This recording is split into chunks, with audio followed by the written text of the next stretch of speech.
Adam Zagoria from SNY.TV here with Cincinnati coach Mick Cronin at the Nike Peach Jam. Mick, there's a lot of talented players here. How do you as a coach go about attacking an event like this? Well, you got to be prepared coming in. I think that you got to know by this time, if you're watching the older guys, who you can get, and make sure that you're doing that and following those guys. But I think with the advent of April disappearing from our recruiting calendar, we're seeing these guys as head coaches, especially for the first time in a year. So you're still evaluating. You're still watching a lot of games. At least that's how I look at it. Knowledge is power. So the more games you watch, the more knowledge you're going to gain about how good some of these guys really are.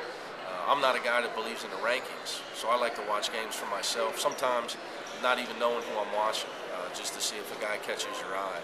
You still always look at, even though you know everybody and there's a lot of high-rated guys, I think even here there's a few guys that probably have outperformed what people thought they were and are going to get recruited higher now.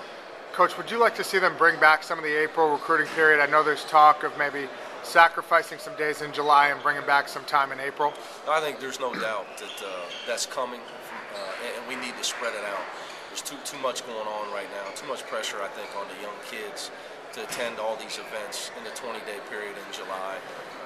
It'll be much better for all of us if we can get a couple weekends in April and probably July getting cut somewhere in a 10 to 14-day range where we're just not spreading the kids out as much.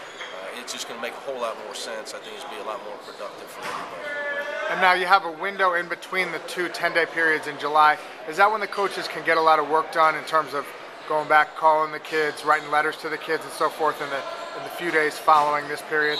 Well, if you've seen some guys that maybe you didn't know too much about, you can go back and investigate their eligibility status, their academics, get a transcript, and find out if you can get involved. Yeah.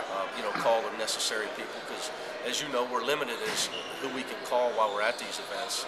If their coaches are here or anybody around them is here, we can't call them during the event. So it's a lot of phone calls to be made this weekend, without question. And then also, you got to get back home.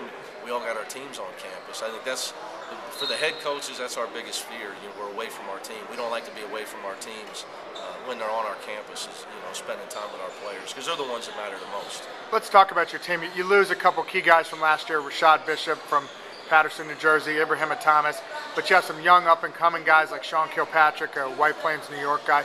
Talk about your team and who do you expect to step it up this year? Well, Sean Kilpatrick is going to be in a much more advanced role for us this year. Came off the bench, gave us double-figure scoring off the bench, which was huge for us. But that luxury is probably going to be gone for me as a coach, bringing a guy like him off the bench. Barring anything crazy, he's probably a guy going to be in the starting lineup because he's got that year of experience. And he can score the basketball. I think one thing he's got to work on is his ball handling. He knows that over the summer. He's trying to become a better ball handler, used to the pick and roll. He's an extremely hard worker.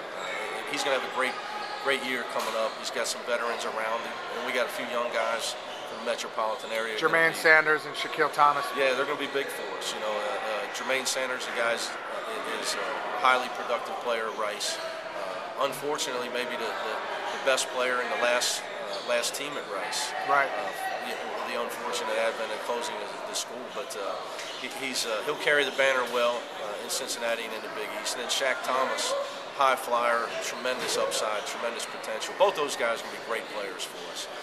And the good thing for them, they're coming into a team with some veteran guys. We have our 4 leading scorers. Talk about Kashmir Wright, Coach. He's coming back from an injury. What do you expect from him? Yeah, Kashmir's a guy that is going to be big for us. In the Big East, you got veteran guards, and if you got a veteran guy like Kashmir Wright, when he's healthy, he's as good as any guard in the Big East. Now he's got that experience. He had off-season arthroscopic surgery, a little cartilage issue in his knee, so he's got that cleaned out. We've taken our time with him, getting him ready to go. He's going to be a big key for us this year. Let's just talk a little bit about the pipeline you've developed to New York and New Jersey. You get the job. I know you tried to get Kemba Walker, but you end up getting guys like Lance Stevenson, Rashad Bishop, Jermaine Sanders, Shaquille Thomas. What is it about the New York, New Jersey guys that you like so much? Well, the competitiveness. The thing about the East Coast kids, especially the metropolitan area kids, they're used to competing. Nowadays some kids they want things handed to them. They're not used to the competition. Kids from the metropolitan area, they're used to competition every day. Every time they've played ball since they're a little kid, they've been playing against good players. It's second nature to them. And the Big East, as you know, is probably the most competitive league in college basketball. So there's tremendous talent in the New York, New Jersey area, but I like the competitiveness of the players. It helps you win games, is ultimately what I'm trying to do. So that's a big factor for me. And just lastly, looking ahead at your schedule, you know, what Big East teams do you have twice this season, home and away, and what interesting non-conference games do you have, Coach? Well, we're back to New York again, so I'm always happy about that. We got St. John's twice. Coach Levin's a great job. He's got a great recruiting class. But we're back in the metropolitan area to Rutgers as well. So we got 2 games in the area. Plus we got Villanova twice, as well as Marquette twice. So our double-ups are fairly strong double-ups. I think we were picked in the upper echelon of the conference in the coach's straw poll. Then we always got our Xavier rivalry in Cincinnati. Then we got Oklahoma. It'd be a big game for us. And then Georgia in the SEC Big East Challenge is a road game. So we got, you know, a pretty decent slate, but you get all you want. I like to say, you get all you want in the Big East. All right, that's Cincinnati coach Mick Cronin. Thanks for your time and good luck to the Bearcats, Coach. Thanks, Al.